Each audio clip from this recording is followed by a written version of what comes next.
Mas como nós vivemos num país laico, pelo menos aqui no Brasil, cada um acredita no que quer. O Deus que eu creio é o Deus que habita as pessoas que não gostam de mim e que gostam de mim. O Deus que eu creio é aquele Deus que permite que aquela pessoa que me odeia tenha de melhor na vida dela. E tem até força para ela, se quiser, me odiar. Como também é o Deus que anima a pessoa que me ama, com todos os defeitos que eu tenho e com a naturalidade cheia de defeitos que ainda nutro. Esse Deus que permite que a chuva recaia sobre todos, que o sol ilumine a todos e que a noite também a todos, é o Deus que eu creio. Fora disso, cada um acredita no que quer. Porque na hora da verdade e da essência espiritual, Deus contabiliza as nossas atitudes no silêncio que nos dá paz. O silêncio de vocês aí, dá paz para vocês? Deus contabiliza a lei de ação e reação, causa e efeito, no silêncio que me dá paz. Com toda a bondade que você faz, você tem paz? No teu silêncio? Com toda a caridade que você já praticou, você tem paz no seu silêncio? Com todas as doutrinas, as teologias, os rituais, com toda a religiosidade que você tem paz do seu silêncio? Só você e o silêncio? Sim, que bom. Não, então pense um pouquinho aí no que realmente é qualidade espiritual e do que é proporção espiritual na sua vida. Agora a gente vai falar da lei de ação e reação e vai falar das catástrofes, porque senão a live vai ficar muito longa, eu vou fazer uma live de 1h30 e a voz já está sumindo porque eu não paro. Existe a lei de causa e efeito, essa ação e reação? Sim. Você pega no budismo, ela tem uma conotação. Você pega no espiritismo, espírita, tem uma conotação. Você pega no brahmanismo, a lei de ação e reação tem uma conotação. Você pega no shintoísmo, mais antigo ainda, tem uma conotação. Você pega no judaísmo, tem uma conotação. Você pega ali os processos mais antigos de que hebraico, pega alguns textos em aramaico, estuda, não propriamente a lei de causa e efeito, ação e reação, mas tudo que envolva esses trâmites tem outra conotação. Você pega o hinduísmo, tem uma conotação. Você pega os processos dos índios Apache, dos índios Cherokee, dos índios moicanos da América do Norte, que estudaram também sobre essas leis, sabiam disso? Tem outra conotação. Vocês pegam os livros aqui, as escritas, os livros Tupi-Guarani, da língua Abayenga. Procurem na internet aí. Língua Abayenga, que era a língua falada há mais de 500 anos atrás pelos índios do litoral brasileiro. Era uma língua única dos índios praianos. Você vê que tem outra conotação. Só o fato de eu dizer isso, eu vou perguntar para vocês, qual é a conotação de ação e reação que é a verdadeira? E olha que eu sou ignorante, eu falei algumas. Na Cabala, ação e reação tem outras conotações. Algumas conotações se fundem e são parecidas e semelhantes. Porém, tem uma coisa que em todas as tribos, as linhas, as filosofias, elas andam numa concordância. Você não vai plantar um limoeiro e vai colher mamão papaya. Você não vai plantar banana e vai comer batata doce. Então, a lei de ação e reação, ela existe. Mas eu prefiro ficar, é interessante, né? E agora pode parecer que eu estou sendo preconceituoso. Somente no cristianismo praticado como religião, a lei de ação e reação, causa e efeito, é imutável. Eu vou repetir bem devagar. Somente no cristianismo praticado como religião, abre aspas, religião, fecha aspas, a lei de causa e efeito, ela é dissolvida como algo imutável. No budismo, no brahmanismo, em todas as outras filosofias que falam até do Cristo com outro nome, ou na essência crística, que não envolva a religião, mas que envolva a essência e a lucidez da consciência, essas leis existem mas elas são mutáveis e transformáveis. Porque essas leis, elas não vêm, a lei de causa e efeito, ação e reação, elas não têm só como subsídio o efeito da maldade, a causa da iniquidade, a ação do descuido e a reação do desleixo ou do descaso. Está gravado aqui. Elas também têm em outras religiões, inclusive no cristianismo, não a permuta e a barganha, mas elas têm a transformação de 3 palavras que a gente usa até no cristianismo, mas nessas horas parece que some. Misericórdia, piedade, cremência. Misericórdia, piedade e cremência. Só no cristianismo praticado hoje, em 2024, como religião, não posso dizer que é como com Cristo. Com Cristo é outra coisa. O cristianismo com Cristo é estado de graça. O cristianismo sem Cristo, o espiritismo sem Cristo, a Umbanda, qualquer religião, sem esse senso de lucidez de consciência, vai ficar preso à lei de causa e efeito, ação e reação, de vidas passadas e tudo mais. Agora, o Cristo, que traz a graça, que é um estado de consciência lúcida, ele entende que tudo que acontece na sua borda, na sua superficialidade, na sua exterioridade, seja de coisas ruins ou de coisas boas, são sobre a lei de causa e efeito. Agora, tudo que é na sua intimidade é muito mais de que causa e efeito, é ação e reação. É graça. Isso é lei de Melquisedeque. Viu, Melquisedeque, o povo aí? Então, você está dizendo que se eu perder tudo, se eu morrer de câncer, sofrendo numa cama, penando, isso é lei de causa e efeito porque eu fiz uma coisa ruim? Sim e não. Se você tem Cristo dentro de você, você tem graça. A graça não morre de câncer. Ela nem morre, ela é eterna. Ela é uma concepção de consciência independente do que te ocorre. Ela é uma definição de lucidez de consciência independente do que te acontece. Pode estar acontecendo só coisas ruins, mas você tem a decisão de se conscientizar e de se animar com estímulos de resiliência, de determinação e até de renúncia para te elevar como coisas boas. E isso é Cristo, isso é graça. Por isso que o estado de graça, em muitas religiões, agora eu não vou dar nome para não dar assunto, no Brasil não existe. Existem estados de consciência de vidas passadas, existe lei de causa e efeito, ação e reação, existe leis de bem e de mal, mas agora você não ouve muito um religioso, e isso, estado de graça, está em todas as religiões, com nomes diferentes. Estado de graça, nirvana. Estado de graça, luz búdica.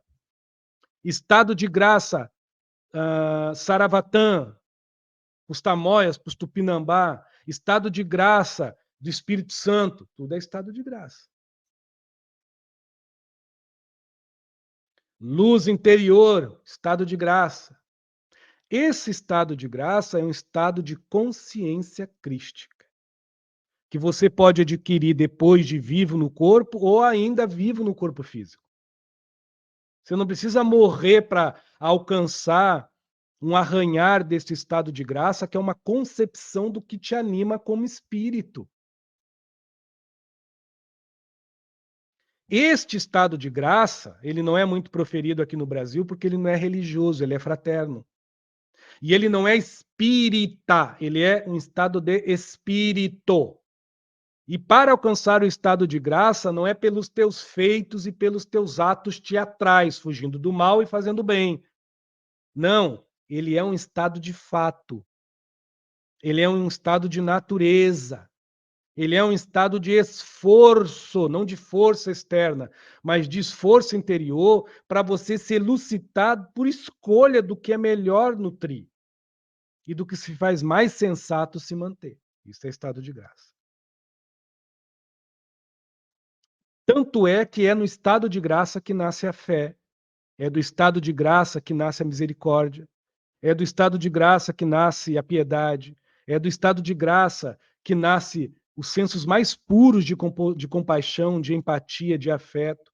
É no estado de graça que nascem todas as transformações do que há de pior em nós para o que pode se fazer de bom por nós, por escolha e decisão, por resiliência e até por renúncia. É no estado de graça. No estado de graça, de escolha, de ter um espírito são, sóbrio.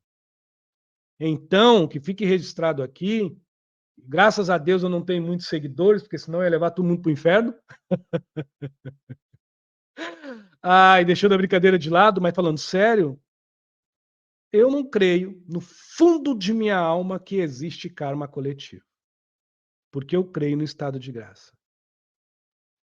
Eu creio que lá no Rio Grande do Sul, aonde existiu essa calamidade, a gente está em 2024, talvez vai ficar gravado no YouTube esse vídeo aí, se não cair. Eu não creio que todo mundo que morreu nessa calamidade morreu porque fez o mal em vidas passadas. É muito simples e muito apropriado a minha filosofia, a minha doutrina, a minha religião e a minha teologia. Eu vim numa mídia social e dizer que todo mundo que morreu está pagando um débito, um demérito de uma vida passada e que Deus é justo, tá? Dentro de um estado de religião, talvez sim. Agora, dentro de um estado de graça, foi uma calamidade e uma catástrofe, aonde o planeta Terra, como organismo vivo, está se espreguiçando. Então, como estado de graça, as pessoas ajudam a quem não tem nada por justiça social, acolhem a quem perdeu tudo por generosidade e solidariedade, corresponde à necessidade do outro por escolha de bondade. Isso não tem nada a ver com vida passada, causa e efeito e lei de ação e reação. Agora, se as pessoas crêem num Deus sem graça, mas com fé disciplinar através da chibata e do chicote, ou com algum olhar imutável, né, perante o tempo e espaço humano, se o Deus que eu creio é um Deus só pela forma de como eu sou, pelo que eu demonstro, aí eu concordo que é um Deus que basta eu ser bonzinho à vista dos outros, ao crivo do outro, porque ele é um Deus que não conhece o que habita dentro de mim. Então, por eu crer num Deus e num Cristo que crê e conhece o que habita dentro de mim, eu creio que as inúmeras crianças que morreram afogadas no Rio Grande do Sul e as inúmeras pessoas que morreram lá estão no céu, na graça de Deus, porque Deus conhece o que habita dentro delas. Eu não preciso saber de qual religião elas foram, eu não preciso distinguir de qual culto elas foram, eu não preciso saber de qual tesa ou qual raça elas pertencem, nem muito menos qual partido político, qual time de futebol e no que elas acreditam. Eu tenho certeza que, por graça, todo mundo que morreu nessa catástrofe no Rio Grande do Sul já era salvo e está salvo na bênção da vida, que é a eternidade em espírito. Porque se eu limitar a graça delas na lei de ação e reação pela afirmativa do Deus humano que eu creio, que castiga conforme eu não crer nele, que não me enxerga conforme eu não orar por ele, que não me faz ser o que eu sou em vida, porque ele depende que a minha vida seja dele, então é um Deus que depende, então ele é tão qual miserável como eu, que vampiriza um outro. Mas não. A graça vem de um Deus que é um pai, com uma mãe, que é um alento, que é um acalento, que é um acolhimento. Isso é graça.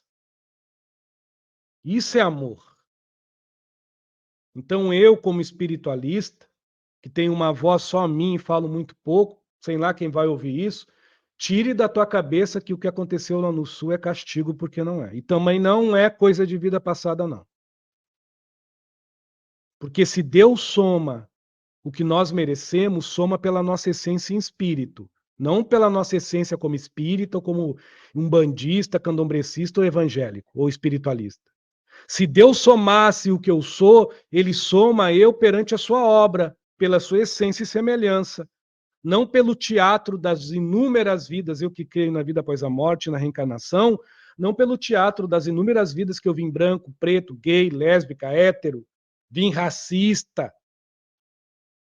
vim sendo injuriado, vim sendo julgado e vim também como inquisidor julgando a vida dos outros. Mergulhei no bem e no mal, no justo e no injusto. Vivi no acaso e vivi na prudência da minha vida. E hoje venho como Edson Rosa aqui nas mídias sociais dizer que o que aconteceu lá, ora foi uma desgraça, ora foi um castigo de Deus, ou quando não, foi casos de vidas passadas. É um Deus muito humano, muito pequeno, muito raso. Agora, Deus, para quem crê na ordem, isso é direto para vocês de Melquisedeque, é Deus de vida, que não ensina seus filhos através de calamidades, nem de Covid, não precisa ensinar os seus filhos pela perca da suposta vida corpórea, como se a vida corpórea fosse a bola 7 que nos ensinasse todas as divindades do espírito. Não é. É muito curto viver 75 anos, 100 anos, é curto demais. Nós somos eternos. Mas como nós vivemos num país laico, pelo menos aqui no Brasil, cada um acredita no que quer. O Deus que eu creio é o Deus que habita as pessoas que não gostam de mim e que gostam de mim. O Deus que eu creio é aquele Deus que permite que aquela pessoa que me odeia tenha o de melhor na vida dela e tem até força para ela, se quiser, me odiar. Como também é o Deus que anima a pessoa que me ama, com todos os defeitos que eu tenho e com a naturalidade cheia de defeitos que ainda nutro. Esse Deus que permite que a chuva recaia sobre todos, que o sol ilumine a todos e que a noite também a todos, é o Deus que eu creio. Fora disso, cada um acredita no que quer. Porque na hora da verdade e da essência espiritual, Deus contabiliza as nossas atitudes no silêncio que nos dá paz. O silêncio de vocês aí, dá paz para vocês? Deus contabiliza a lei de ação e reação, causa e efeito, no silêncio que me dá paz. Com toda a bondade que você faz, você tem paz? No teu silêncio? Com toda a caridade que você já praticou, você tem paz no seu silêncio? Com todas as doutrinas, as teologias, os rituais, com toda a religiosidade que você tem paz do seu silêncio? Só você e o silêncio? Sim, que bom. Não, então pense um pouquinho aí no que realmente é qualidade espiritual e do que é proporção espiritual na sua vida. Então, lei de ação e reação perante aos olhos da graça, em Deus e da vida em nome de Cristo, cai por terra. Lei de ação e reação cai por terra. Causa e efeito cai por terra. Porque nós somos fruto da misericórdia, vida. Nós somos fruto da graça, piedade.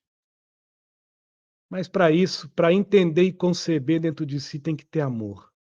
Amor antes das atitudes, amar antes de qualquer feito. E outra, não é pelo que eu vou fazer, é por mim mesmo. Porque se não tiver amor por mim mesmo, mesmo que eu tivesse a língua dos homens, mesmo que eu tivesse o linguajar dos anjos, mesmo que eu falasse em nome de Deus, nada eu seria. Seria só um tino que tine, como um metal frio um no outro.